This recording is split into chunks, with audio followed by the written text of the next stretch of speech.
Hello YouTube friends. So this is another video for Shafe. I know everybody's fascinated with our love affair.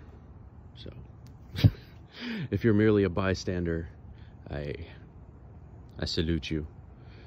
But I think now that I got this crazy biker look, I think we'd make for a cute couple. Now, Shafe has a video up about the world being, is it a farce or something along those lines? I could remember the title. I probably should have wrote it down if I was going to try to be polite, but I didn't. So here we are. I want to focus in a moment on your obsession with serial killers. And I think we've butted heads on that in the past. Maybe unpack what it is that fascinates you about them. And a lot of people, I think society big time does it.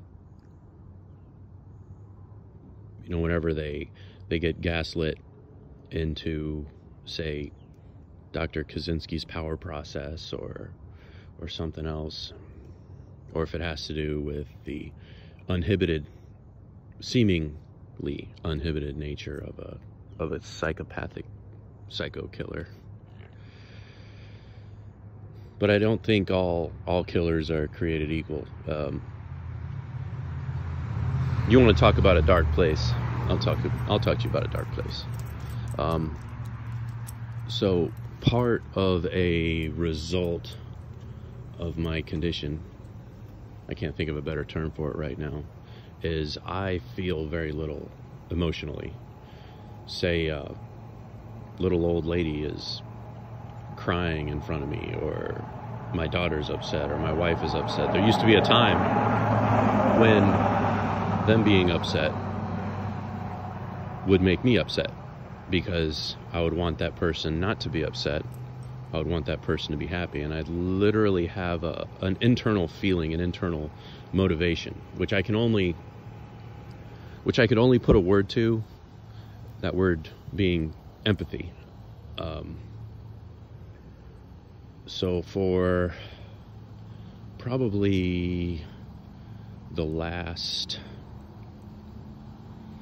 3 months, it's never gone this long, it's never been this bad before, but my empathy, by and large, has departed, and I'm merely going on the memory of that empathy, the memory of that morality. Now,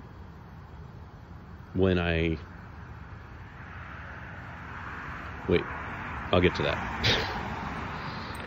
Things like humor, you know, the little things I say right there, and that little laugh, I don't even know why I do that. Like, in a moment, I let out the laugh. I mean, maybe that's a modicum of happiness, but it's not, again, it's not like it used to be.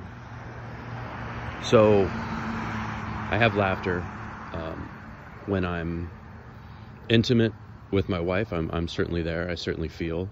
But let me give you an example.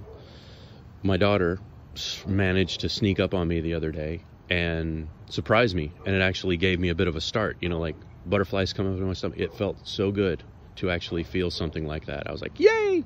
And I gave her a hug and thanked her, because she understands my condition, or she's aware of it rather. We were going home from visiting the in-laws, which is up in North Florida, not too far, you know, pert near Georgia, and you know about where I live in Florida, so a bit of a drive. And my daughter drove, and God love her, she's not the best driver in the world, to the point where she like swerves in traffic, and just, here we are doing 70-75 miles an hour down the interstate, and I'm actually relishing in how it feels to be in such a vehicle with such a poor driver, like enjoying it in a way, if there's a word for it. Just to feel something. And I know with serial killers, part of what they do, by and large, they say that sociopaths feel very little as far as empathy or processing emotion in a normal way. So what I imagine happens, and what can happen with me, and something that I've had to get quite a bit of therapeutic work done to me, medicated in the past for it, is if you've ever, I'm sure you've heard of the term of intrusive thoughts, you know, like an obsessive compulsive person has an intrusive thought such as, oh my gosh, is the door locked? Is the door locked? Is the door locked? Is the door locked? And they keep checking the door, and they keep checking the door, and nothing gets their brain out of that. Well, I can actually get homicidal ideation, you know,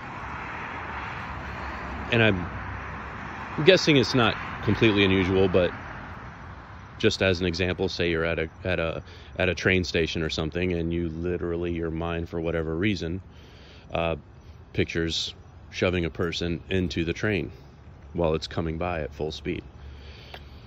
And if the tools, or if the problem hasn't been developed to learn how to deal with that intrusive thought, or what you're supposed to do, or if the condition's so severe that you cannot stop that intrusive thought, and you've gone so long without feeling anything and you need to feel something, then I believe that's where they engage in that behavior, because it's literally feeling something versus being numb, like living life, but life is a black and white TV when you know it's color, and everybody acts like it's color.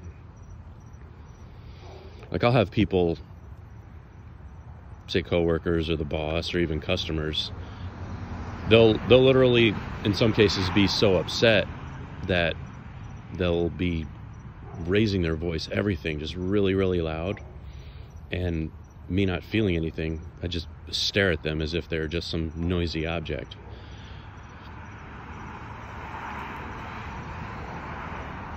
How do I know about this shit, or how do I imagine about this shit? Well, when I go hunting for whitetail and everything, the moment before the kill, the anticipation of the kill, is a very high elevated feeling. Last time I was in the woods, I think it was 2 weeks ago, there was a doe. She was out pre-dawn, and you know, within 10 yards of me, the light still wasn't up yet, so right next to my tree stand, like nothing at all to shoot. She was very small, so she made her way out to the food source, and I didn't feel one way or the other about it. And eventually she did her little thing, but we have trouble with dogs coming through the hunting property, and they were coming around, and they came through, and now it's bow season, so for the dogs I pulled a sidearm out, and didn't quite have the shot, but the feeling difference, knowing that I was about ready to kill, the elation, I once again felt alive, which is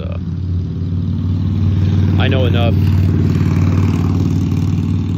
that that's not right. So that's my dark place.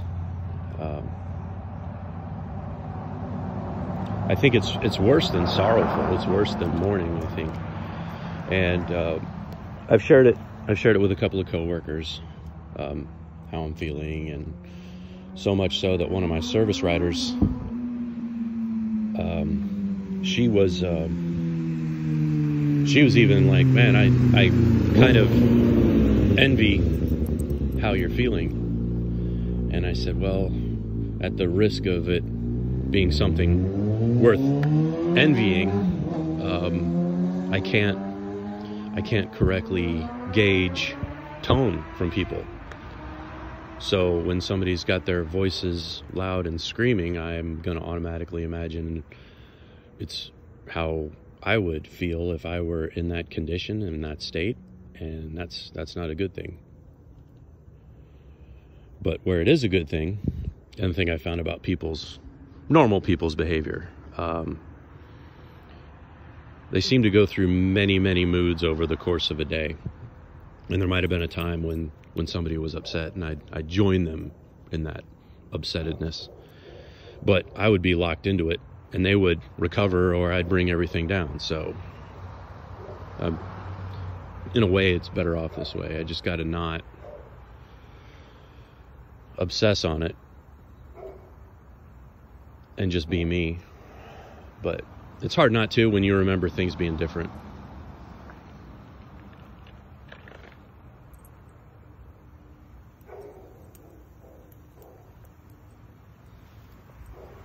There's more that I could share on this, but I'd rather it be private, or if it's because it's kind of a personal nature and semi incriminating, so we won't go there. With regards to Job and Ecclesiastes,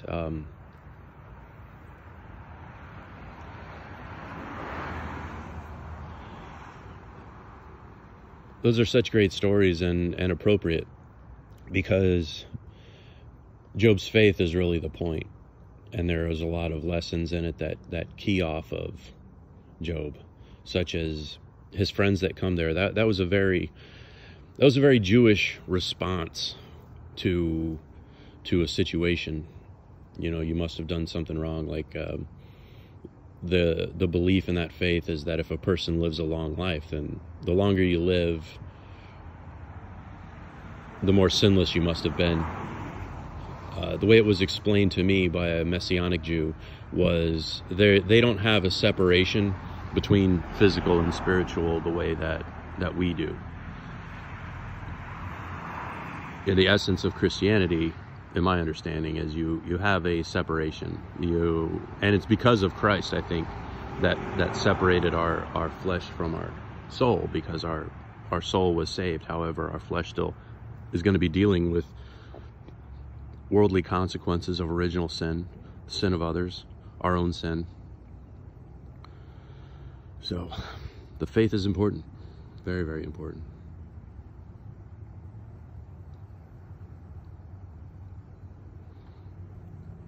But I consider you a friend, Shafe, and if you were in the ocean in rough seas, swimming and about to drown, I would pull you up onto the raft. So this is my poor attempt to get you on the raft. There's a lot of good things. The joy of others is a good thing. Seeing people happy can make me feel nice sometimes. What I think is funny isn't what other people think is funny, but this is all what works for me. Googling the internet, they talk about equating it to bunnies. This lady made an article because it was bipolar type 2, and she wrote an article about when you're not feeling anything. And the idea is that you just got to be patient and know that it'll pass, and the bunnies, the cute little bunnies will hop again and frolic and be happy. So. All right.